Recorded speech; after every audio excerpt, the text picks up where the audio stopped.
Good evening. I'm Leah Anderson, the Executive Director of the Stavros Niarchos Foundation Padilla Program at the University of Pennsylvania.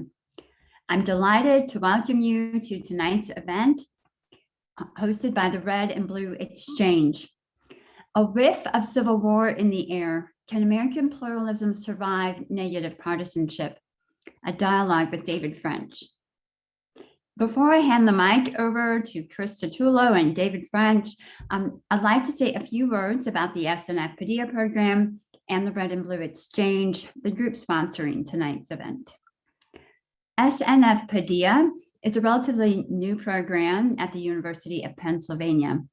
We serve as a hub for civic dialogue in undergraduate education. We facilitate opportunities for undergraduate students to develop the knowledge, the skills, and ethical frameworks to be informed, engaged, and effective community members and leaders in society. Through SNF Padilla courses, events, and an undergraduate fellows program, and many other collaborations with other entities at Penn, we seek to integrate wellness, service, citizenship, all through dialogue. The Red and Blue Exchange, or RBX, is an initiative of the SNF Padilla program. RBX, in particular, their particular mission within the broader Padilla mission is to promote viewpoint diversity and civil dialogue at the university, and they especially focus on bridging differences that arise due to partisan and ideological perspectives. We're very grateful tonight for the financial support of the Gamba family and the Stavros Niarchos Foundation, which makes this event possible. Now, I'm pleased to hand the camera over to Chris Satullo, who will introduce our guest and the plan for the evening. Chris is the project manager for the Red and Blue Exchange and a co-instructor of the Civil Dialogue Seminar, an SNF Padilla designated course at Penn. He's an experienced civic engagement and media consultant and has worked for many years as a journalist in the Philadelphia area. Chris, I hand the floor over to you. Thanks so much, Leah. And let me add my welcome to Leah's. We're delighted you could be with us tonight. And we're very excited about the guest speaker we have. We feel that his work and what he's going to have to say to you tonight is emblematic of that mission that Leah described, of encouraging viewpoint diversity and civic dialogue. Before I introduce David and turn the floor over to him, I want to quickly review what the format will be tonight. David's planning on talking for about 30 minutes. Then we're going to bring in 3 students who are involved with RBX's Student Voice program to begin the dialogue with David, asking him some questions and discussing what they heard from him. During that whole period of time, anytime you have a question that you would like to have addressed to David during the final Q&A segment, which will be the final part of our program tonight, you can do that at any time, put it in the chat, I'll see it there, and I'll try to help David get to as many of your questions as we possibly can in that final segment. So just quickly to introduce David French, he's the senior editor for the Dispatch.com. He was formerly a senior writer for the National Review. He's a New York Times bestselling author, and his next book, The Great American Divorce, will be published later this year. He's a graduate of Harvard Law School. He was the past president of the Foundation for Individual Rights in Education. While he was doing that job, he was living in Philadelphia. So welcome back home virtually, David. He is a lawyer, and he also is a former major in the United States Army Reserve. In 2007, he volunteered to be deployed to Iraq and served in the Dawala province as Squadron Judge Advocate, where he was awarded the Bronze Star. He lives and works in Franklin, Tennessee. And now from his multimedia lair in Franklin, Tennessee, welcome, David French. Well, thanks so much for having me. I really appreciate being here. I'm sad I can't be with you in person. I was just saying earlier in the little green room that I've been on the road a bunch lately. I just finished a 4-state, 6-day swing, and it's been really great to get out and talk to people. But it's still great to talk to you guys, even remotely, and we'll have a good opportunity to interact with each other later on. So I'm not going to talk too long. I want to give you guys a chance to ask as many questions as you would like to ask. But what I want to talk about is the title is A Whiff of Civil War in the Air. It's based on not just an article I wrote, an essay I wrote. It's also based on a book I did called Divided We Fall, America's Secession Threat and How to Restore Our Nation. And it's also based on a lot of things that are happening in the United States of America right now. And so what I want to do is I just want to back up a little bit and give a little bit of background as to why are we talking like this? What on earth? Why in 2021, with this nation being united, except for the 4-year period of the Civil War, since 1776, why are we having these kinds of conversation? What the heck is happening?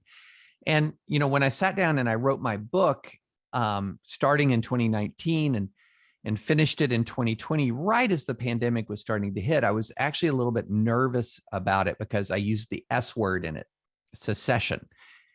And I thought, are people going to think I'm ridiculously alarmist? Are people going to tune it out because they wonder what on earth is wrong with this person?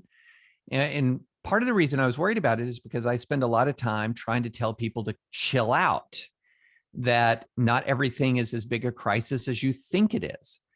But what I'm worried about, and I feel right about that we're constantly, this is the most important election of our lifetime. America is going to be over if this candidate wins or that candidate wins, that we need to calm down about the day-to-day give and take of politics. But there are things that we do need to be concerned about.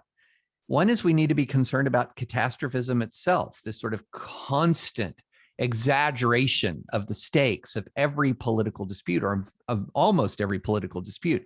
That makes people angry. It puts people on edge. It makes people more vulnerable to misinformation. It makes people feel as if their world is crashing or down around them. And that's a very dangerous thing in and of itself.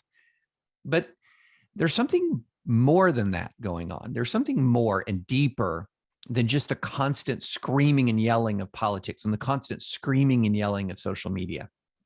It's easy to focus on that, but there's something a lot deeper, or several things a lot deeper. And one of the ways, and I put it in the opening paragraph of my book, where I said that there is no single truly important social, cultural, political, or religious force in the United States that is pulling us together more than it's pushing us apart.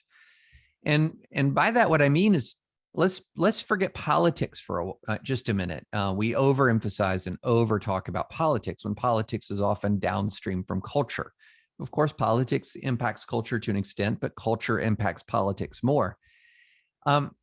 We are increasingly living apart from each other. As far as from blue from red, we are increasingly watching different entertainment. We are increasingly going to different churches. On almost every kind of measure, we're just living in different places and doing different things and increasingly believing different things and living in different cultures. So let's take this phenomenon called the big sort. So the big sort is not a term that I coined. It comes from a book from several years ago by Bill Bishop. And it refers to the increasing tendency that we have to live in places, to live around people of like mind. So what happens when you're talking about living around people of like mind, what that means is basically by state, by county, even by precinct, we're tending to cluster together to the point where the large majority of Americans now live in what are called landslide counties. And what is a landslide county? A landslide county is any county where one side or the other wins in the presidential vote by 20 points or more. And so majority of us are living in landslide counties. Some of us are living in sort of super landslide locations. The entire island of Manhattan, for example, almost 90% or in the range of 90% Democratic. There's actually a New York Times, and some of you might want to do this if I'm boring you at all, is you can find a New York Times calculator where you can put in your address and you can find out how thick your bubble is. And so how thick is your bubble? Well, I put in my address and I live in a red bubble. My neighborhood is 85% Republican. I'm surrounded by Republicans, very few Democrats, around 10% Democrats. So very few. I've lived in Manhattan. That's a blue bubble. I've lived in Center City, Philadelphia. That's a blue bubble. I've lived in Ithaca, New York, blue bubble. I've lived in Philadelphia, blue bubble. I've basically spent my entire life in one bubble or another. And very rarely have I lived in any place where there wasn't a overwhelming preponderance of one side or the other. So we're clustering together.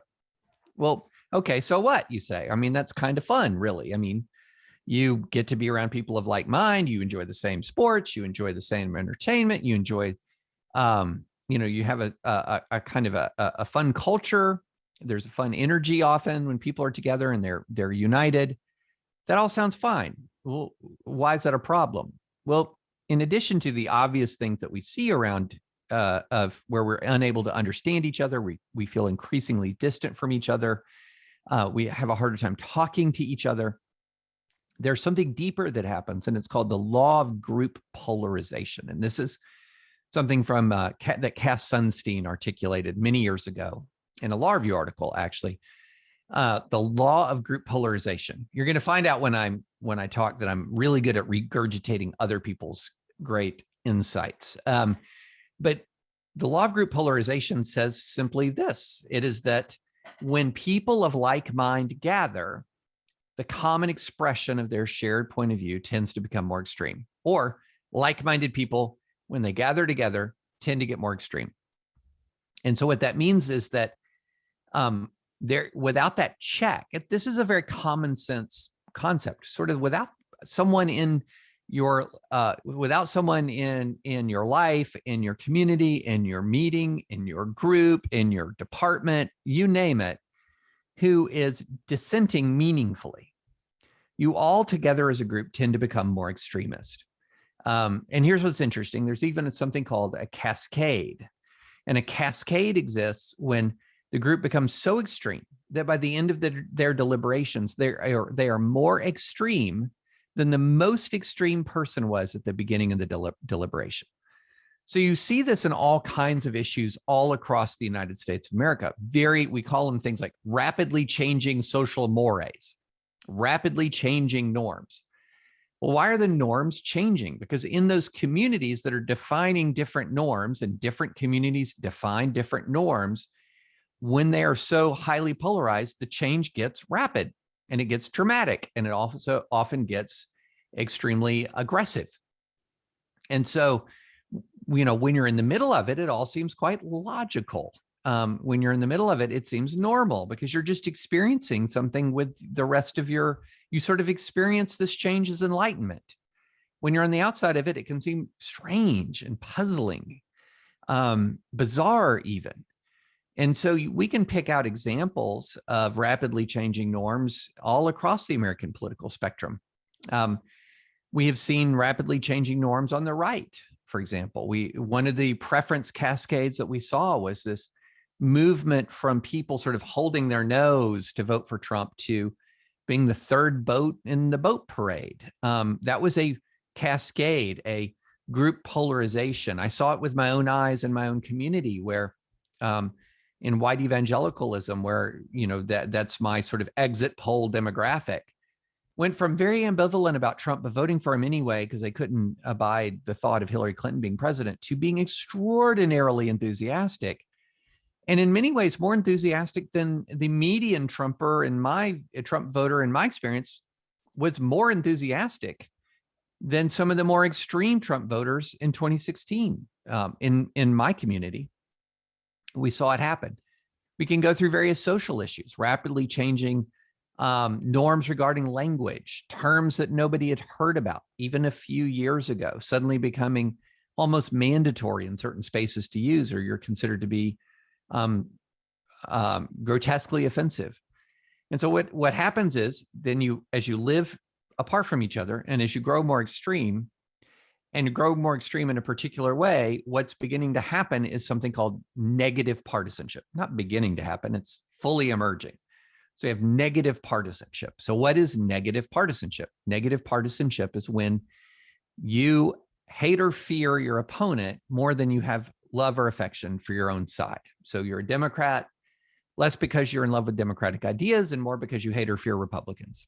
You're a Republican, less because you love Republican ideas and more because you hate or fear Democrats. And then each side, of course, thanks to the abundant information flow of social media, is exposed to a constant influx of negative information about their opponents. Sometimes that negative information is exaggerated. Sometimes it's fake news, but often it's true. Often it's true. You have people on the other side who are bad, who do bad things.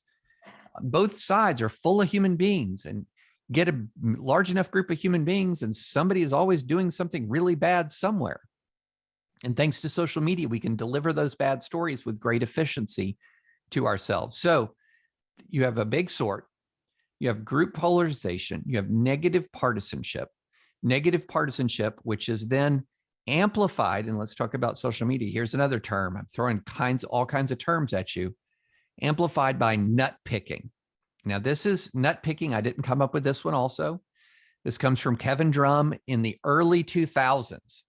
And it was describing a phenomenon where people would take the craziest, most atypical, most aggressive, most unusual speech from the opposing side of the spectrum and amplify it as typical of the other side. So this is essentially the business model of professional Twitter. It's when you can see somebody trend for saying something outrageous who you've maybe never heard of before in your life. I always feel a little bit a pang of sort of sadness and empathy whenever I see a name pop up on Twitter trends, and it will be something like, people are talking about Jane Smith's commentary on Monday Night Football.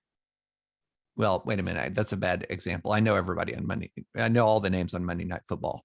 Jane Smith's commentary on NBC 5 in Tacoma. I think unless it's just remarkably awesome, which this is Twitter, so the chances of something trending for being remarkably awesome are not the best. Chances are they're trending for something awful, dreadful, terrible. And then chances are people are drawing really sweeping conclusions from that awful, dreadful, terrible trend. I'll give you a perfect example. When Barbara Bush died, almost everyone across the political spectrum paid their respects. Whatever you thought of the Bushes, of the Bush family, Barbara Bush was one of the more beloved public figures of her time, and people really loved her. Nobody had a bad thing to say about Barbara Bush. But there was a professor somewhere in California, I've even forgotten the school, who tweeted something quite rude about Bush. And then immediately, Twitter, conservative Twitter, right-wing Twitter rose up against this person. She became briefly one of the most famous professors in America, even though no one had heard of her before. She faded back into obscurity after 24, 48, 72 hours. But for that 24 or 48 or 72 hours, she became a symbol of all that was wrong and bad with the left. You see this happen often on the right. Now, it's not to say, this is not a sort of a both sidesism, whataboutism, blah, blah, blah. No, this is how we're interacting with each other. This is one of the ways in which the political class in America interacts with each other, is by amplifying the worst voices on the other side. Now, sometimes the worst voices on the other side are really important and terribly bad. And they should be called out and they should be condemned, and they're quite consequential. But sometimes the worst voices on the other side have trivially small constituencies or no constituency at all, and they're being elevated to make a point. And then what ends up happening is we then have a flattening. We lose the ability to distinguish between what's truly consequential and terrible and what's ordinary and routine in a pluralistic society made up of all kinds of people with all kinds of different moral codes and all kinds of different bad behaviors. Again, like I said, both red and blue are made up of millions and millions of human beings. And when you have a collection of human beings, some people are going to do some bad things. And so we lose the ability to distinguish and to gradiate between what is truly awful and what is more or less routine to human existence. And so what we're ending up doing is not devaluing all of that extremism. We're amplifying all of it and believing all of it to be, we're in a constant state of sort of our hair is on fire. And so negative partisanship, built by nut picking, a product of group polarization in the big sort. And what we're doing is we're ending up being in a position where we have these two warring tribes constantly being fed stories of terrible events by their media cocoons. And there's no real break on it. There isn't anything really stopping it. In fact, the business models are amplifying it. One of the things that I try to do is I try to, on social media, follow about an equal number of people on the right and an equal number of people on the left.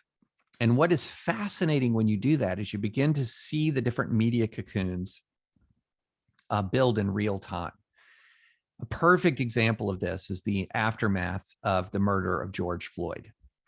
After the murder of George Floyd and the protests began to break out across the United States of America, the left side of my Twitter feed was full of image after image and video after video of police beating protesters. Many times it appeared from the video, to be unprovoked, or provoked by words only, not any actual act of violence against the police.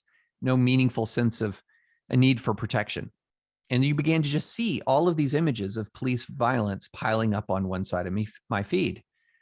Then on the other side of my feed were all kinds of images of riots and the violence by protesters, filling up one whole side of the feed. So on the one hand, I'm scrolling down and you see a police officer doing something that looks inexcusable. Then you have the next one is from somebody from the right, and you would see an image of someone throwing a brick through a window, or setting a car, a garage on fire, or you name it. And I began to see, wait a minute, I can totally see why each side is losing sight of the other side's case here. If you're an American on the right and you're seeing a nonstop flood of images of flames in cities and lawlessness in cities, it would be infuriating. If you're seeing on the left side of a Twitter feed a nonstop flow of images of police violence, it would be infuriating. And so, stripped of the ability to provide sort of larger context and to tell a more complete narrative, because we all have narratives that we tell each other, we began to see how seeing accurate things, not just fake news, but accurate things could drive us apart, shorn of the larger context. So you add all of these things together, and then what does that mean? It means that you begin to feel a sense of animosity towards your political opponents that is scarily high, that is scarily intense.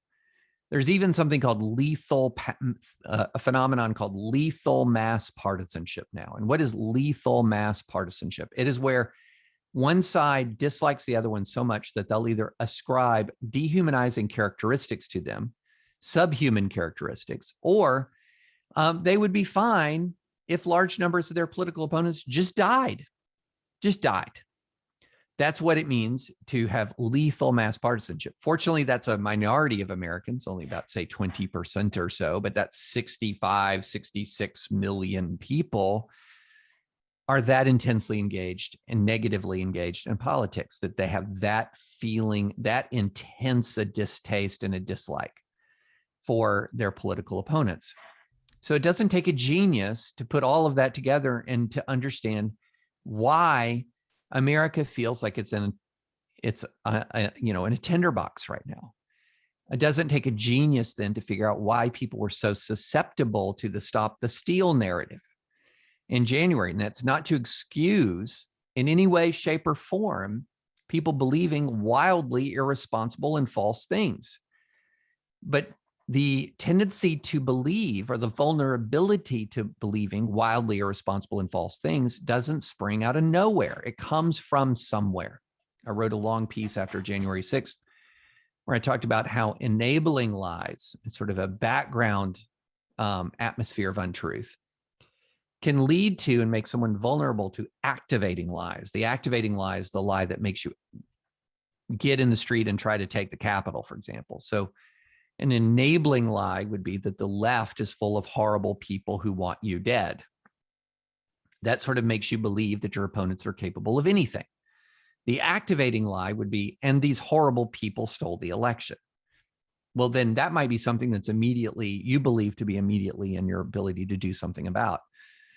And so that's where we are. We're in a position of an enormous amount of animosity, a willingness to believe the worst about your political opponents, and a lack of exposure to opposing points of view. And then let's add this last bit to it. All this is a little depressing, but let's just add one little depressing note to it. And that is, if you're part of the political class of the United States of America, in other words, broadly defined political class, in other words, not just office holders and staffers and, activists, et cetera, but you're, in the class of very highly politically interested and engaged Americans, then you are more wrong. And the more political media you consume, the more wrong you are about your political opponents. I'll say that again. The more political media you consume, the chances are you're more wrong about your political opponents than people who consume less media. Why is that? In what way are you wrong? Well, it's two ways. One, you tend to believe your political opponents are more extreme than they really are. And you tend to believe that they hate you more than they do. That doesn't mean they're not growing more extreme, and it doesn't mean that they like you, but you are exaggerating both their extremism and their animosity. And so you can see how that creates an additional sense of emergency. Extremism plus animosity from them means you feel you don't feel safe. You don't feel safe. And in their presence, perhaps you don't feel safe with the existence of their movement. Now, the interesting thing is, the people who are most accurate about their political opponents are people who spend almost no time on political media. And how is that? Well, they get their understanding of their political opponents by these antiquated things called relationships or friendships, where they actually know a human being and engage with a human being rather than engage with this news story or engage with Twitter. And so one of the, so what's going on? What do we have here? Okay. Is everything bad? Is everything going poorly? Well, a lot is, but there are a couple of seeds of hope here, a couple of seeds of hope. One is there is such a thing as the exhausted majority of Americans. Now, that is not to say that it's a moderate majority. It's not. American politics has long since passed this world where we had this bell curve where almost everyone was in the middle, or, a tick or two from the middle. We're moving more towards a U, where more people are on the right and more people are on the left. But where you do have a bell curve is more people are sick of the toxicity and the polarization. Now, they're not all moderates. Some are conservative, some are progressive, but they're tired of the toxicity. They're tired of the polarization. And so that's a real phenomenon. And it's most Americans. This has been found by a group called More in Common that did a comprehensive study of American political attitudes. And so they are a majority. The problem is they're the exhausted majority. In other words, they're pulling back.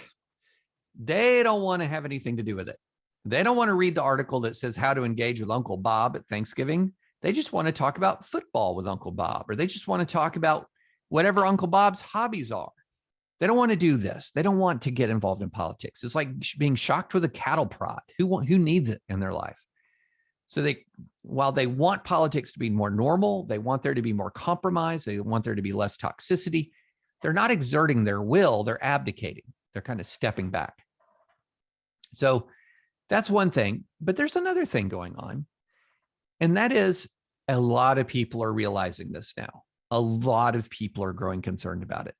What 2-3 years ago, if I had said, America could come apart, like actually break apart, people would have thought I was a loon. They would just thought I was crazy, just a loon to say that. And now a lot of people are saying, I think it might happen. Some other people are saying, I kind of want it to happen, which is a whole nother conversation.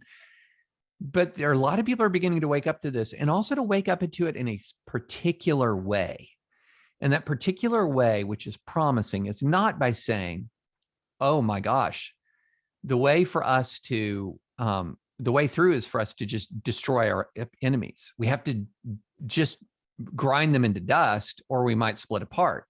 They're saying the way through is we got to find a way to live together. We got to find a way in a 51-49, 52-48, 50.1, 49.9 country to live together, and where we can all flourish. Now, how to do that is a difficult task, but the fact that a lot of smart, intelligent, compassionate, empathetic people are saying we've got to figure this out. This is now actually moving towards a national emergency. What did we learn from January 6th? If not that the unthinkable is thinkable now. We have to figure this out. We have to figure this out. And so that's a promising reality. And there's fertile soil out there. It's that exhausted majority. You have the people who are capable of providing the cure, but they are disorganized. They are passive. And truth be told, they're actually hostile to engagement. But you have a much smaller minority of people who are saying, aha, I know most of us want something better. How can we think hard about mobilizing them towards something better? And again, it's not mobilizing us towards unanimity. It's not mobilizing us towards agreement. America is just too pluralistic. It's too diverse for everyone to be on the same page. Way too diverse, way too pluralistic. But our system at its best is about managing conflict. It's not about eliminating conflict. It's about managing conflict, and hopefully managing it in a way that's ultimately productive, that ultimately takes advantage of our differing strengths, our differing backgrounds, accommodates our different values.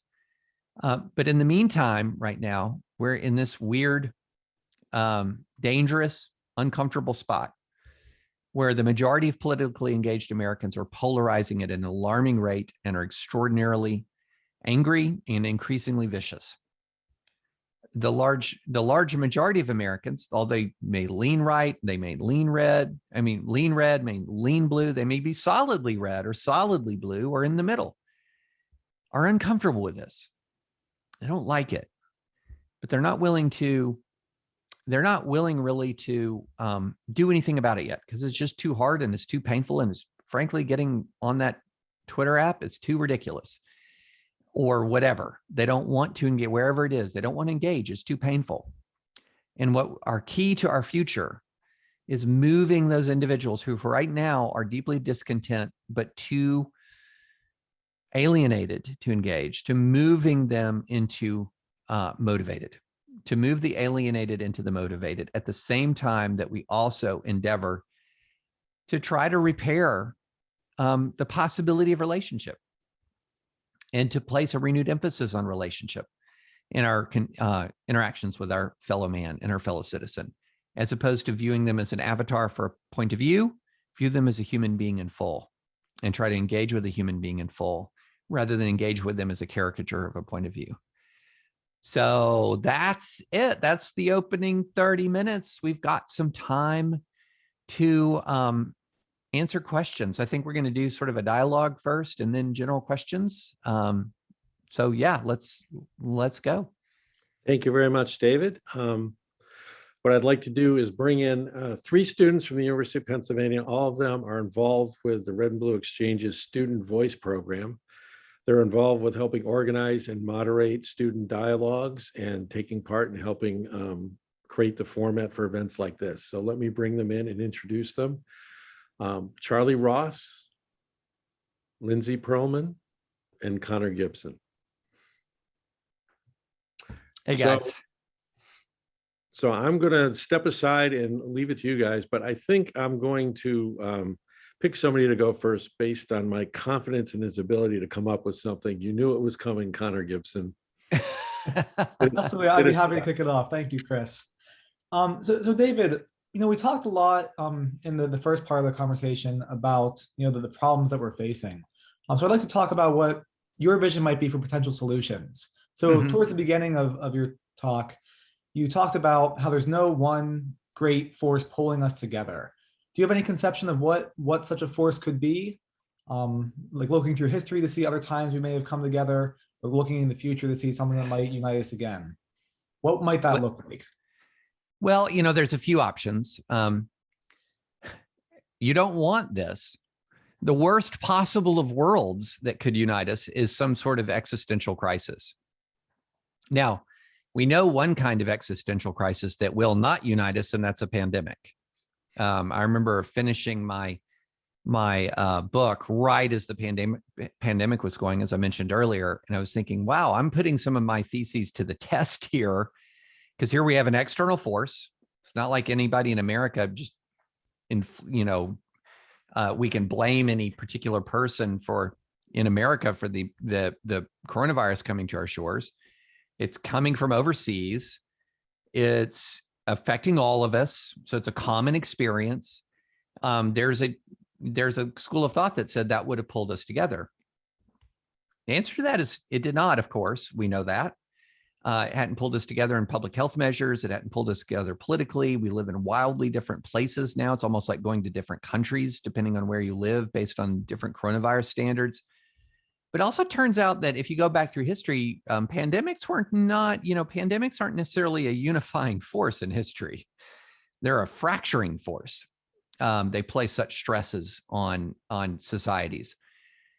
But, you know, if you look at previous episodes in American history, wars and existential threats from external forces, such as, you know, we essentially went through a period from December 7th, 1941 through the end of the Cold War of really an unusual degree of national unity. If you look at American history, didn't mean there weren't a lot of elements of that story that were really, really fractious at various times. But overall, it was a pretty remarkable degree of national unity relative to American history. So you wouldn't want to wish that kind of thing on our nation. Powerful leadership, potent leadership, transcendent sort of leadership can have a real effect, a positive effect, but that's hard to plan for. You know, I'm reminded of Rick Pitino when he was coach of the Boston Celtics in the late 90s and early 2000s, and it was going terribly. And he had this frustrated press conference where he said, people were saying, well, what's wrong? And he said, I don't see Larry Bird walking through that door. I don't see Bill Russell walking through the door, meaning I just have crappy players. And so, you know, if you say, what's your plan for national unity? And you say, and Abraham Lincoln as president. Well, that's not a plan. That's a hope. You know, that's a wish. So what's the plan? I think the plan is more, how do we make our conflict manageable to turn down the temperature? And that's where I talk a lot about localism. I talk a lot about pushing authority to the lowest possible level, closest to each individual, so that every American communities have the opportunity to live out their values.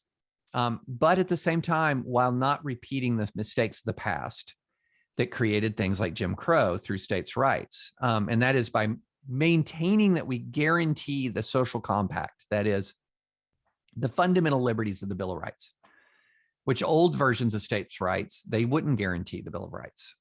So you guarantee the fundamental American social compact, but then you allow for as much localism as possible, so that Nancy Pelosi is a whole lot less relevant to me in Tennessee, and Marsha Blackburn is a whole less relevant to people in San Francisco. And can that turn down the temperature? I think it can. I think it can.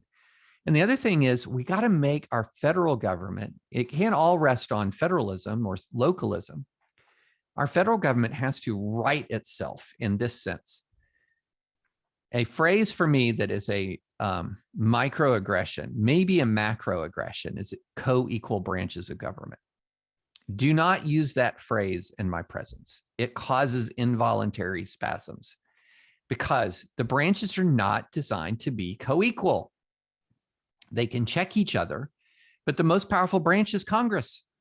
Under the constitutional design, the one closest to the people. It controls the power of the purse. It declares war. It can fire the president. It can fire each member of the Supreme Court. If I can fire you, Connor, if I can expel you from Penn, would you say we're co-equal? No. But right now, the way the branches of government are working is the presidency is by far the most powerful branch. By far. It is assuming lawmaking responsibilities. It is using to its maximum effect its judicial appointments. It is Congress has abdicated war-making power. Congress, the power of impeachment has been vitiated. I mean, the president is supreme. It's the supreme branch, and it's a branch of the government that is increasingly removed from the people, in the sense that most of us don't cast meaningful votes for the most powerful man in the world.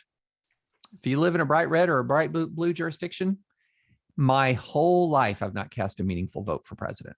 I've always been in a very red or a very blue state. It's a little depressing. And so we need to right side the government. That means Congress has to restore its authority.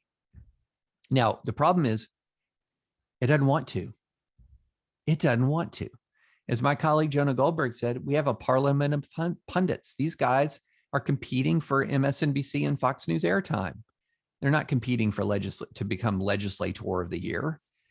And so the highly partisan nature of our politics means that these guys are essentially part-time legislators, full-time pundits, and that's not the way we were designed to exist. Thanks, Lindsay, and then we'll go to Charlie. Yeah, thank you so much for speaking to us. I'm wondering, at a school like Penn that is a liberal bubble with a high degree of ideological homogeneity, what practical advice or concrete steps would you give to students as they try to engage in political conversations? And more specifically, I'm really interested to hear what advice you have for students who might be more moderate or conservative, who would face potential social repercussions were they to express their beliefs. Yeah, I'll start with the latter part first. So I have firsthand experience with this. I grew up in a small town in Kentucky. I went to a very conservative Christian college, super conservative, and then went to law school at Harvard, and it was just a shade less conservative than my Christian college.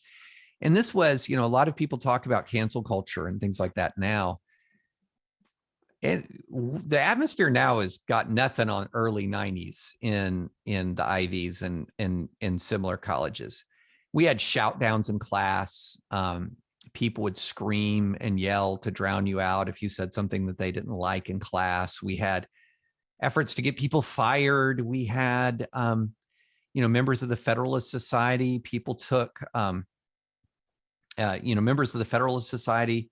I remember this weird incident where people took pictures from the Facebook. Now, this is the actual the actual tangible Facebook that we had. That's what it was called. And they cut out their pictures and they pasted their pictures on porn, gay porn, and made copies of it and put it all around campus. We had, people would, if I was formed a pro-life club, and I put a flyer in people's mailboxes about a Harvard policy involving your health services fee paid for elective abortion, and people filled my inbox with messages like, "You need to go die." So all of this was going on in the early 90s, and I realized pretty quickly that a couple of things. One, if I believe in my principles, as much as that's socially uncomfortable, if I believe my principles are important, I felt like the resistance was all the more reason to share that kind of intimidation could not win. Okay. So I thought it was very important that the intimidation not prevail. So number one, at some point, you just got to say, if I've got something that's unpopular to say, and I think it's important, you just kind of have to stiffen your spine and say it. But number two is you can't give in to the hostility. So it's about speaking what you know to be true with grace, and speaking what you know to be true with compassion. Because here's what ends up happening is there is a category of person who actually then starts to really enjoy making people mad, or begins to see a career opportunity in owning the libs or liberal tiers or whatever you want to call it. And those people rapidly can become some pretty bad folks. Because if you are thriving on the misery of others, if that's what you're thriving on, I'm sorry, that's a problem. That's a problem. You should be speaking not to create misery, but to inform, to rebut, to dialogue. And if misery results in spite of your best efforts to the contrary, that's not necessarily your responsibility. It's the responsibility of the person who may need to do their own looking in the mirror to determine if they're being too intolerant. And some folks need to do that. But I think it's speak the truth with grace and kindness, but speak the truth. All of this, I love this formulation in the book of Micah in the Old Testament. It says, act justly, love kindness, and walk humbly. All three of these things are not optional. Act justly, seek what is true and just, and seek to achieve it, but also while being kind, and also being humble enough to know, excuse me, that there's a lot we all have to learn. There's a lot I have to learn. I'm 52. I got a lot of stuff to learn. And so you got to walk into these conversations with some humility, or a lot of humility. Thanks, David. Charlie? Hey, David, how are you? Thanks for being here. I can tell you're a big sports fan, so I want to congratulate you on the Titans hype. As someone from Cleveland, it's been a bit rockier. Yeah. Well, you had a lot of hype going into the year, and It was tough for us. It's bad. It's very bad. Yeah. So I saw Anthony hitting on this in the Q&A as well. But I want to ask if you can kind of expand on what you were mentioning about how business models are further exacerbating this negative partisanship. And then also in a time where we've seen public opinion have the ability to enact real change, what can we as consumers realistically do to call this out and fight against this? Oh my gosh, that's a great question. Look, the problem that we have right now is that the political class, we have a self-reinforcing it's a vicious cycle. It's a self-reinforcing negative cycle. So it's, and almost to the point where we now have a chicken or the egg problem. Did vitriolic media lead to vitriolic public, or did vitriolic public lead to vitriolic media? I think the answer is yes to both.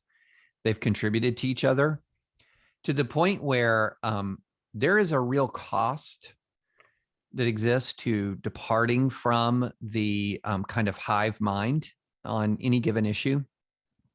And no one person is really sort of directing the tsunami of outrage. A lot of people look at Donald Trump and they say, well, if Donald Trump says this, then his people will ... That's not entirely true. I don't know if you guys saw, he was booed in Alabama when he brought up the vaccines recently. Donald Trump is somebody who has surfed the wave and contributed to the wave. And that's what an awful lot of people do in various ways, is they surf the wave, and in surfing the wave, somehow, that's kind of a weird analogy, because how do you make a wave bigger when you're surfing it? But just hang with me for a second. You're riding it and you're building it at the same time as you ride it. And so a lot of people are trapped into this. And so what ends up happening is that because that is seen as political media, it contributes to people pulling out of politics. Now, that's not all of political media. There's some really great outlets out there. The Dispatch, for example, are the new outlet that Steve Hayes and Jonah Goldberg founded, and that I joined 2 years ago. There are lots of good folks in political media who are trying hard to tell the truth and speak honestly with humility about their opinion, about their ideas. They're out there. They're for sure out there. Is that the dominant tone of what political media is? No. So part of the problem is the exhausted majority has to start creating its own market for an alternative. But at the same time, everyone who is in the media has their own personal responsibility to how do they respond to the moment. Do you go along with the wave, or do you try to do what you can to counter it? And it's hard, it's hard to counter it. Sometimes it can feel like swimming uptide against the Mississippi River, but it's absolutely necessary. It's easy to do the hot take. It's easy to do the outrage shouts. It is difficult to take that beat, to read your opponents in good faith and to respond in good faith, including sometimes having to say the hardest words in the English language, I was wrong. Those are the toughest ones. I don't know. Well, I was going to use a reference to a 1970s television show, but I won't even waste my time on that one. But yeah, there was a character in 1970s TV show called Happy Days, and he literally couldn't say the words, I was wrong. He would say, I was rude. He just couldn't say it. But, it's funny, but it's true. That's kind of how we are. Okay, anybody have another question they want to follow up on or introduce a new point? I do. I'm super interested on what you think about the rise of political correctness and this new sort of vocabulary that's emerged in recent years that's meant to be inclusive, but at the same time can be challenging to navigate. And do you think that the rise of political correctness has enhanced political discussion, or instead rather prevented certain people from engaging in it altogether? That's a great question. So I think I'll state what I believe about public discourse, and then I'll sort of talk about where I think we divert from that. I'm a believer in manners, okay, from all participants in a conversation. And so what does a person who has manners do if they are in a conversing with somebody else? One is they try to be courteous and treat the other person that they would like to be treated. So that means, if I'm talking to a human being here, and I'm talking to a human being, I'm not talking to a Twitter avatar, I'm talking to a real live human being. One of the things I do not want to do is provoke them for no purpose, to make them feel uncomfortable, to make them feel as if I'm antagonistic to them. So I have a responsibility to exercise manners to treat someone the way I would like to be treated. But see, that also goes in both directions. So it means I have a responsibility to communicate with someone in a way that is not going to harm them, or harm is the wrong word, inflame them. But I also have a responsibility to exercise tolerance towards the way people communicate with me. All right. So that means I need to not be brittle about the way I'm communicated with. I do not need to create a zone of entitlement around the way in which with the language people use. If both of those principles are working at once, where I am making the effort to be accommodating and kind, and you are making the effort to be tolerant and not easily offended, you can talk about almost anything. You can talk about almost anything. You can dive in. But if either part of that social compact is broken, you can talk about almost nothing.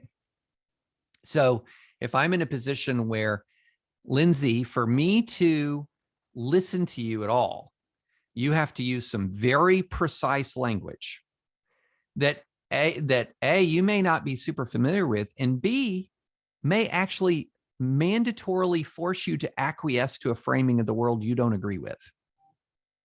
If that's the condition for interacting with you, how can we interact? How is that being kind to you? But if you know that there are words or phrases or whatever that are going to make me angry or make me feel like you dislike me, why would you use that language? Does that make sense? And so it has to go both ways.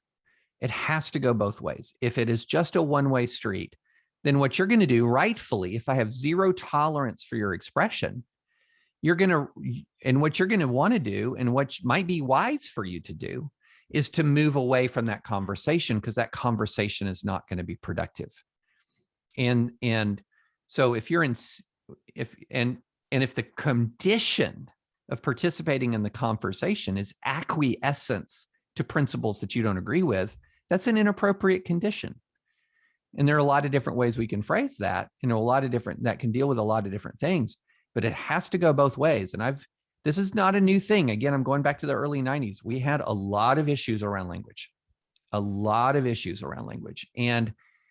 And I tried to apply this as well as I could, and I couldn't always apply it. And sometimes people got angry. Sometimes I was inappropriately offended. But if that's the objective, I think you can have difficult conversations. But if the objective is to impose upon another person a particular way of communication, and that is the only way in which we can communicate, and any other way means that you are my enemy and hostile, and I will treat you as such, how can you talk?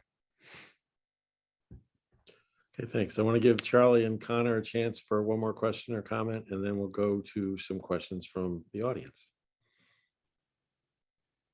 I can ask a follow-up question to that, because I was thinking along those same lines as well. So like in a conversation with a person, in person or on Twitter, and I know that can vary, how can you kind of practice, as someone so well-versed in the field in this conversation and believing in such dialogue, how can you have empathy for those with decidedly no empathy / no attempt at manners? And I know it'll vary per person. So to what extent should you try and continue to practice that patience and encourage that reciprocation before walking away? Okay, so two different settings. Personal setting, it's just you and me, Charlie, one-on-one. If it's you and me one-on-one and I try and you're not trying, I have zero problem saying, Charlie, I tried. I'd love to talk to you at some other point. I really want to engage in good faith. I really want to hear what you have to say. But, the conditions you're putting on this conversation, or the way that I feel like you're kind of being intentionally cruel, maybe, or writing me off as something that I'm not, like a bigot or something like that, whatever the circumstance is when I'm not, we just can't have the conversation. I'm really sorry. I'll be open if you want to have the conversation, but we can't do it like this. There's nothing wrong with that. There's nothing wrong with what you might want to call the kind but firm disengage. All right. Public conversations are interesting and a little bit different, because sometimes a person will come after you in a way that is relentless enough, or maybe they're important enough, where you feel like you have to engage, even though they're closed off, even though they might be operating in pretty obvious malice. Well, the one thing you have to realize is when you engage with that when you engage with that person, you're not ever going to violate these sort of rules of moral, these moral laws of kindness and decency. But you're also, in an interesting way, even if they're not reflecting it back to you, that's still not a worthless conversation, because other people are watching it. And when other people are watching it, what you have to understand is there's a persuadable audience. Maybe there's 10 people watching it and 5 of them are persuadable. And sometimes the fact that you can hang in there and continue to engage with reason and kindness and firmness and conviction can persuade people who are observers of the conversation, even if the person you're talking to isn't persuadable. The paradigmatic example of this, and this isn't Twitter or anything, is a trial. Often there is a discourse that exists in that trial between a lawyer and a judge, lawyers and lawyers. Not everyone in there is persuadable, but there's a jury, and the jury is watching all of it, and they're making judgments. And so one of the things I try to keep in mind imperfectly when I'm engaging sometimes in some really toxic discourse, and I don't engage with it all. If I did, that'd be like all I did. But when I do engage with it, one of the things I try to remember, and again, not perfectly, I'm not perfect. Sometimes I get, sometimes I can let my temper get the best of me, but I try is to realize there's a jury. And if I believe my arguments are true and they lead to human flourishing in matters of politics and in life and culture, I want more people to be open to them. And watching me getting in a screaming match with somebody is not that avenue. So, and again, this is hard. None of this is easy. It's super easy to articulate. It is difficult and demanding to execute. And I will let Charlie know that there's some examples of you doing that on YouTube in the most extremely challenging circumstances. So, Connor, did you want to have the last word for this segment? Chris, I've been looking through the Q&A and there's a lot of really excellent questions from the audience. So I think we'll turn it over to them. Okay, great. Thanks so much, Connor, Lindsay, and Charlie Ross. Thanks very much for your contribution. Connor's right, David. So I don't know if you can see the things in the chat, but I wanted to zero on a question from Melody Cook. There's a lot in there, but there's okay. And she's talking about what individuals can do to help address some of the toxic partisanship. I think you've addressed that, but she has one other question and observation that I want to put before you. There's sort of two separate things. One is, what about the responsibility of people in leadership positions? It could be politics, it could be corporate, it could be community. When things are spinning out of control in some of the ways that you're talking about, what do we have a right to expect and demand of people who are in leadership? That's a really good question. I want to demand from people in positions of leadership humility, thoughtfulness, and competence. Those are just three basic characteristics that I would like: humility, thoughtfulness, competence, and moral courage. That's what I'd like to see. All right. Humility in the sense of a willingness to learn, a willingness to maybe take a moment before you formulate your response instead of making snap decisions that are often based on poor information. One of the things that I learned when I was deployed to Iraq is there is such a thing as the fog of war. That sometimes if you make snap decisions in fast-moving situations, you make wrong decisions. Now, sometimes you have to make a fast decision and live with it, but often you don't. Often when there's something trending on Twitter or everyone's really upset about something, you can take a breath and you can wait. Competence. We need to put a premium again on making sure that people can do their freaking jobs. Sorry to say. If your job is running an election, run the election. If your job is delivering COVID tests, deliver COVID tests. If your job is, what is your job? It's, when you have a particular job function, doing your job competently and doing it well is going to do a great deal to rebuild confidence in our institutions. Also with compassion, look, as tribalized as we are, one of the interesting things that I've seen is that when you do have moments of grace and mercy, whether it's in politics or elsewhere, people respond to it like they've just seen an oasis in a desert. It can be remarkably powerful.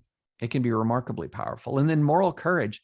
All of this is hard. C.S. Lewis said that courage is the form of every virtue at its testing point, which I think is a very interesting and helpful way of thinking about courage. In other words, another way of looking at it is you don't know who you are really until the virtues you think you have are tested. Do you think you're an honest person? Well, let's find out when there is a cost to honesty. Do you think you're a physically brave person? Well, we'll find out when you're in physical danger. These are things. Do you think you're a faithful person? You'll find out when you're seriously tempted towards infidelity.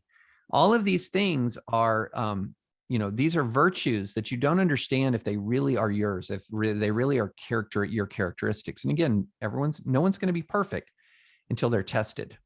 So in a leader, how thoughtful are they? Are they good at their job? Do they have courage meaning, are they somebody who's been tested and come through the test? one of the most distressing aspects of American politics is we often seem to reach a position, and not just politics, but institutions, where people can become too powerful for character. I don't think that's, I think that's getting it just backwards. The more powerful a person is, the greater character demand we should place upon them. So I think maybe that's just the takeaway. The more powerful a person is, the more prominent a person is, the greater the character demand we should place on them. Because the consequence of poor character, the more powerful a person is greater, the more, with the greater power comes greater consequence for all of their actions. Hey, thank you, David. And for some reason, the lights just went out in the room in Penn where I'm sitting. So I'm going to ask this question. And You're a little blurry. Yeah, I'm going to run over and turn the lights on while you answer. But again, sticking with Melody, she says a hopeful comment after, asking that question. Though the divisiveness is difficult and can become dangerous, I'm grateful we have the freedom of speech, expression, and multiple political parties and are allowed to have opinions compared to other countries where dissent is not allowed. That put me in mind of something you were saying earlier today when you were talking to a group of students about something that you heard a civil rights leader say about tremendous advances in the movement. I wonder if you could share that with the audience, because it was wonderful. Yeah, this is really I'm going to interesting. shut down my camera and run over to Although I did kind of like the Sith Lord look. That was yeah, pretty good. Yeah, really. But I'm going to go get my lightsaber. But so this is, I was years ago talking to Walter Fauntleroy, one of the early pioneers and the founder of one of the early pioneers of the Congressional Black Caucus, somebody who was deeply involved in the civil rights movement. And we were reflecting back on sort of the rapid legal changes that occurred in the early 1960s after hundreds of years of legalized and legally enforced oppression. You had the Civil Rights Act, you had the Voting Rights Act. These things happen in pretty rapid succession and were really dramatic and revolutionary. Didn't cure American racism, of course. Didn't come close to curing American racism, but they were revolutionary legal reforms after hundreds of years of their absence. And I asked him, to what did he attribute such rapid change? And he said, Almighty God and the First Amendment. And I thought that was really fascinating, because he said the First Amendment gave us the right to speak, and Almighty God softened men's hearts after we spoke. And I thought that was really powerful. And it also reminds me of, I think, the best single speech in defense of free speech single speech delivered in American history was delivered on December 9th, 1860 by Frederick Douglass. And this is what he said about speech. No right was deemed by the fathers of the government more sacred than the right of their speech. It was in their eyes, as in the eyes of all thoughtful men, the great moral renovator of society and government. Daniel Webster called it a homebred right, a fireside privilege. Liberty is meaningless where the right to utter one's thoughts and opinions has ceased to exist. That of all rights is the dread of tyrants. It is the right which they first of all strike down. They know its power. Thrones, dominions, principalities, and powers founded in injustice and wrong are sure to tremble if men are allowed the reason of righteousness, temperance, and of a judgment to come in their presence. And he said, this is interesting. Slavery cannot tolerate free speech. And he's actually literally right about that. At that point in American history, 1860, even though a First Amendment existed, it did not protect your legal rights. It obviously didn't protect the legal rights of slaves, but it did not protect the your legal rights to speak from state or local governments. And so there was an enormous amount of restriction on the right of free speech in the antebellum era. And those words from Frederick Douglass, he clearly saw what free speech meant to marginalized American communities, including the most marginalized American communities. And I wish I had all that memorized, but one of the virtues of Zoom is I can just pull it up and read it and make it look kind of sort of like I was looking at the camera. But those are powerful words. Thank you, David. Anthony said to Yellow, has asked a number of good questions, some of which you partially answered, but he's wondering, given the role that social media and media filter bubbles are playing in the hyper-partisan polarization you've been talking about, and the fact that they're related to the concentration of media into a decreasing number of hands, basically a few large chains and a few mega corporations like Meta, formerly Facebook. Are we really coming to the time where, to save ourselves, we need to think about some form of control or regulation? I'm really hesitant about that, and I'll tell you why. One thing, it's really interesting. We actually right now in this moment in world history have more ability, an average person has more ability to speak his mind to more people than in any time in the history of the human race. You just rewind the clock 30 or so years. If I wanted people to hear me and I didn't have an existing platform, I wasn't a columnist, I wasn't a politician, I wasn't a celebrity, well, I could go out in the town square and with a megaphone, you can still do that. I mean, if you did it, and even then people would think you're a little odd, you could start writing a bunch of letters to the editor, although you weren't guaranteed that any one of them would be printed or published. You had very little opportunity for anyone to hear your voice at all. Now, each one of us can operate and interact on multiple social media platforms. Many of us already have more followers, meaning that, more people will read immediately what we say than you could go through lifetimes in prior periods of American history. We're awash in speech. We've got a lot of speech. But at the same time, a lot of it is quite toxic. A lot of people have taken that liberty and they've abused that liberty. Now, the problem that you have, though, they've abused that liberty with cruelty, with malice, with online mobbing, with cancellations, etc. But is the answer to regulate? I'm deeply reluctant and hesitant to say the answer is yes. I mean, one, there is absolutely no consensus about regulation at all.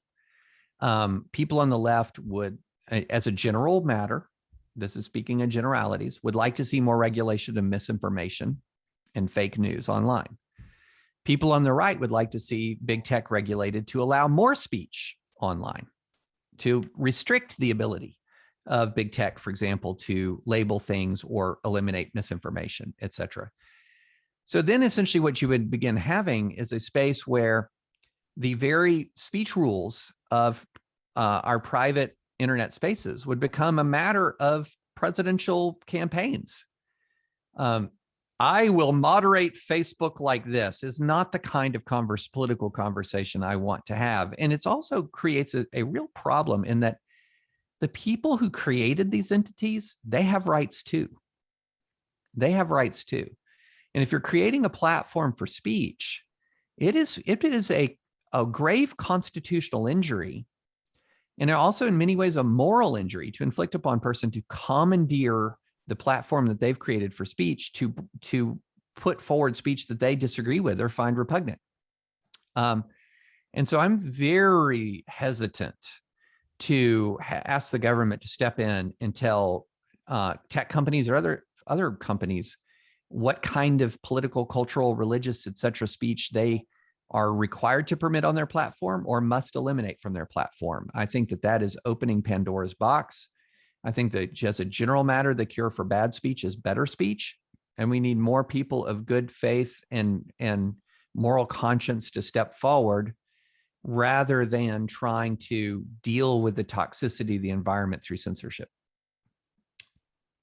Thank you, David. Another point that the same person, Anthony Santiello, made that I just want to hear your thoughts on quickly is in terms of the trends of hyperpolarization that you're looking at. To what degree would the tendency of our current form of hyper-capitalist capitalism, the sort of winner take all effects, the growing income inequality. How do you see that playing into the divisions that you were describing in your talk? I think the existence of inequality. So we have to talk about different forms of inequality: inequality of opportunity, inequality of outcome. Okay. Now, sometimes inequality of outcome can be an absolute leading edge indicator of inequality of opportunity. If you don't have the same sort of opportunity, the odds are you're not going to end up with the same kind of outcome. But the interesting thing is, if you look at what really gets people angry, where really people feel a sense of moral injury and is that loss of opportunity. There's an understanding that people will make, who have liberty and have opportunity, will make different choices about how they allocate their time and energy and effort, the kinds of professions that they pursue, et cetera. And professions are compensated differently for a million different complicated reasons. But sort of this idea that says, I don't even have a chance, is a lot more inflammatory in the end of the day than I think Jeff Bezos has too much money.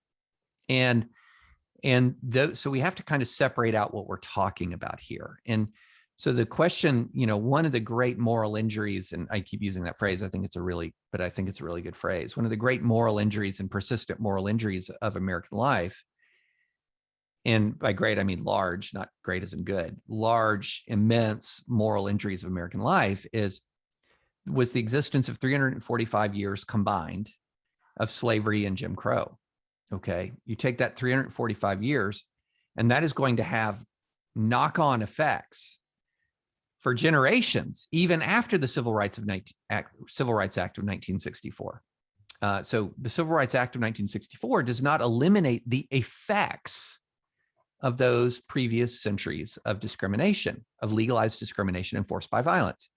So when you're talking about equality of opportunity, a nation, a society, a culture that's trying to give people, regardless of race and ethnicity and sex and sexual orientation, equal opportunities, is going to have to kind of do something about, the systems and conditions that exist as a result of those past injustices. So to say you're focused on equal on opportunity more than outcome is not to just sort of wash your hands of concerns. It's to ask yourself what's your orientation towards those systems. And I think we should have an orientation towards opportunity and less of a feeling of inherent injustice at the existence of, for example, this or that group of, extraordinarily wealthy people. And I say that with zero bias that I'm really counting on Elon Musk to get me to Mars. So it's zero bias in that direction. My old friend, Louis Padullo, invokes an interesting phrase in his question. I'm going to sort of take what he says and give it another turn of the screw. A sense of humor.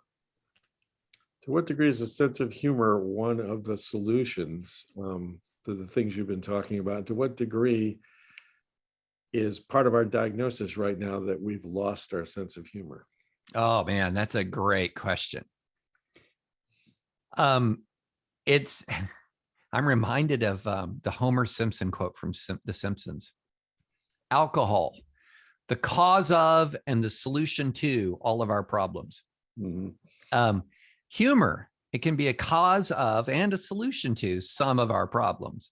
How can it be the cause? This kind of mocking, biting, derisive humor that you see in a lot of comedy, which is essentially designed to take a like-minded and to laugh at people in sort of a scornful and derisive way. I think that's part of the problem. And you can see some of this, not all of it, but, some of it you see in late night comedy, some of it you see in stand-up. It's just this, it's we're going to make fun of the bad people is a kind of humor that is extraordinarily divisive. Now, that's not to say that satire, it can't be really valuable, and there aren't ways in which you can make fun of genuinely bad people in ways that are maybe interesting and productive and worthwhile. I mean, I'm not casting aspersions on all of satire and political humor in that way, but it's a kind of a, you know it when you see it phenomenon, where what you're dealing with is a derision from a standpoint of contempt, and which can be a form of comedy that can be really divisive.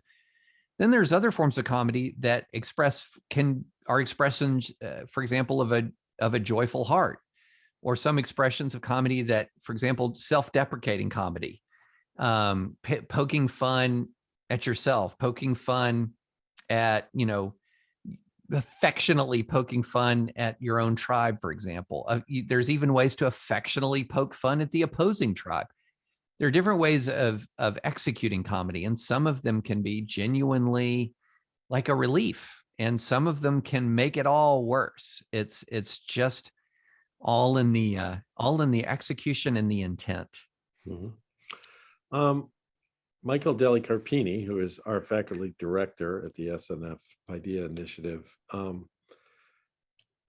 raises the question of, are there any things that people can do to transcend the big sort of, we all moved to Wichita, but just in their life where they are. Yeah. What can we do to transcend the impacts of the big sort? And also, and a couple of people have asked about this. It's a separate, but it's a related issue to the degree to which, and we're in the middle of this right now. How worried are you that gerrymandering is going to lock in some of the political divisions that you've been talking about? The big sort is a factor in how few seats for Congress are competitive, but gerrymandering is also a factor in that. I know they're two very different things, but so the individual question, the political question about transcending the effects of the big sort. Yeah. So thankfully, in the online world, you can transcend the cocooning easily. It just takes a little bit of intentional effort. But, I wrote about this in the Atlantic a few weeks ago. And one of the things I try to do, there's two things I say in sort of online world is, one is best expression of the opposing side's point of view. In other words, find the most people who advocate for a position you disagree with, and read them. And, sometimes that can be difficult. And, I'm not saying find the most thoughtful Holocaust denier. No, I'm saying amongst positions and political ideas that are within this sort of Overton window of American discourse, within the range of reasonable American discourse, find the most thoughtful opponents and read them. The other thing is read about a new and interesting idea from its proponents, or an idea that's new to you from its proponents, before you read about it from its opponents. Because one of the things that I found is that in American political life, what we often get into a habit of doing is, let's just take this super hot button issue of critical race theory, which isn't new, but is newly prominent in American life. All kinds of people are saying, I don't know what critical race theory is. And if they're on the right, they'll say, what did Dennis Prager say about critical race theory? Or what did, you name a person, a right-wing thinker or celebrity or infotainment personality, whatever, who is popular, and they will say, I wonder if they have said anything about X. And so, or, and this happens on the left as well. You're going to have your favorite thinkers, your favorite cable hosts, and I wonder if they've said anything about this. And it's a great way to reinforce your priors just right off the get-go. So instead, if you say, well, what's this critical race theory thing? I want to read something in support and opposition. And I'll start with the idea's proponents, and I'll go with their opponents. And instead of viewing myself as some sort of partisan where, wait, does blue team like critical race theory? I need arguments in support of critical race theory.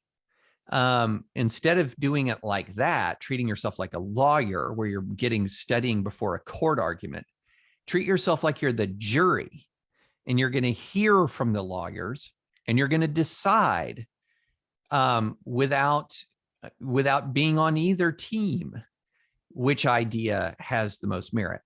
And I think that's a much different and more interesting paradigm for engagement. two quick plugs, David, on your behalf. One, I find the Dispatch to be a site that does that for me. And you've also started writing for The Atlantic, a new newsletter called The Third Rail. And I've always found The Atlantic to be a place where I can actually have a decent chance of seeing two sides of an argument expressed. So those are two publications I would recommend. I couldn't agree with you more. I'm going to try to get a couple of questions in here, sort of lightning way. And this is one, I'm going to read this from Julia Klein. And it gives you an opportunity to clarify for the audience where you stand on a somewhat emotional topic. Okay. I hear your point that we are too diverse and too pluralistic to completely agree with one another. But does that mean that we really can't agree on the rule of law, on the importance of a peaceful transfer of power, on making it easy for eligible voters to vote? So this is your opportunity to declare where you've been on the events since last November and through January 6th. Yeah, I mean, we have to agree on a rule of law. We have to agree on the peaceful transition of power, or we're not a country. You know, one of the foundational elements of this country is there are multiple elements that are indispensable to this nation. Among them are the Bill of Rights, and another also among them is the constitutional transfer of power and peaceful elections. So the way I look at it is that there are absolutely, you're not sitting here walking through American life going, oh, I'm just so open, I have no positions. You're not doing that. You have positions. Earlier I said you speak truth with conviction. You defend truth with conviction. And we should absolutely be doing that. One of the interesting things about the post-election process is when the Kraken lawsuits dropped, you know what I did? I went and I read the Kraken lawsuits, and they were garbage. They were ridiculous. And after reading the Kraken lawsuits, I had every bit of confidence to go and say time and time and time again, these lawsuits are ridiculous. They threaten the rule of law. The election contest was ludicrous. It was conspiracy laden and ludicrous. But I said that after I had read the election contests. And so that's an important element into forming your opinion, and it makes you a much stronger advocate for your position when you adopt that. It didn't take me super long to read the Kraken lawsuits. Nobody was demanding my tweet before I'd read the Kraken lawsuits. I could stop and read them and then have an informed position. And so, no, you absolutely have to uphold the rule of law. You have to uphold the peaceful transition of power. You have to upholding the Bill of Rights is indispensable to our nation. This is about how we live within that framework. And if somebody tries to bust that framework, like the January 6th rioters and insurrectionists, like the Confederacy in 1861, you have to respond decisively, within the rule of law, and applying constitutional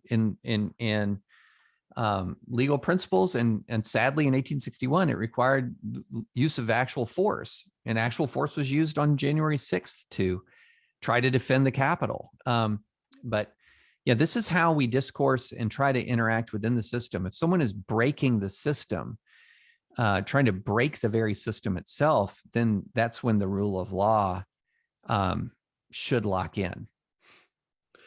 Okay, and I'm going to make an apology to everyone who did put a great question into the chat that I haven't gotten to, but we do need to let David go soon. So I'm going to invoke moderator's privilege to ask you a final question. All righty. Yes, could you tell the folks a little bit about your friend Leo? Yeah, so this came up in an article I wrote after a study came out saying that we have fewer friends now, especially men. We just have a lot fewer friends. The number of men who record no friends at all has skyrocketed. The number of men who report having many close friends has plunged, and women have some of the same issues, just not as severe.